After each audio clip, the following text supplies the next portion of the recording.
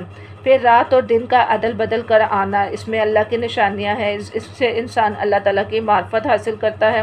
پھر چلنے والے جاندار کو پانی سے پیدا کیا، یعنی اللہ تعالیٰ نے ہر جاندار کو کس سے پیدا کیا؟ پانی سے۔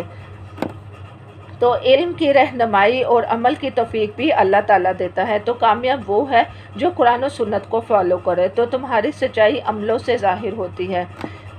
تو مومن جو ہیں وہ نیک کام کرتے رہے، عطائت کے لیے حکم جاننا جو ہے وہ ضروری ہے، کیونکہ اس کے بغیر ہدایت نہیں ملے گی، یعنی علم ضروری ہے۔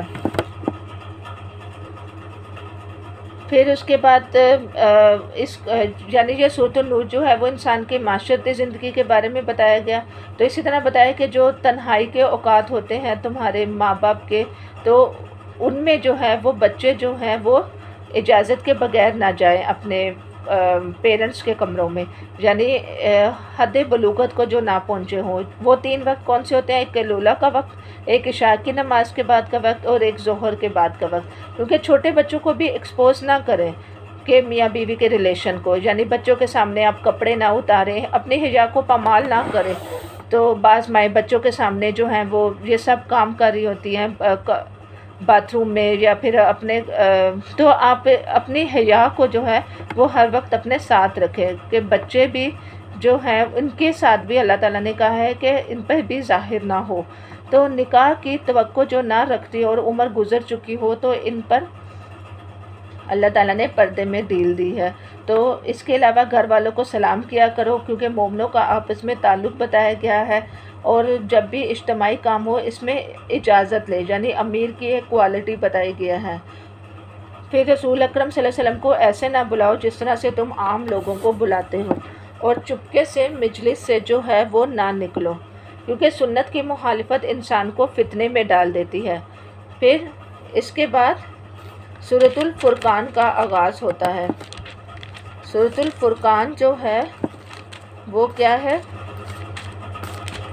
سورۃ الفرقان مکی ہے، نہایت متبرک ہے وہ جس نے یہ فرقان اپنے بندے پر نازل کی کہ تاکہ سارے جہان والوں کے لیے خبردار کر دینے والی ہو، جو زمین اور آسمان کی بادشاہی کا مالک ہے، جس نے کسی کو بیٹا نہیں بنایا اور جس کے ساتھ بادشاہی میں کوئی شریک نہیں ہے۔ یعنی فرقان کیا ہے؟ قرآن ہے، اور رب کی ذات جو ہے وہ بہت بابرکت ہے، اور تقدیر جو ہے وہ پہلے سے انسان کی جو ہے وہ لکھ دی گئی ہے 50,000 سال پہلے۔ تقدیر میں کیا آتا ہے؟ عمر آتی ہے، رزق آتا ہے، عمل آتا ہے، اب چوائس بھی انسان کو دی ہے۔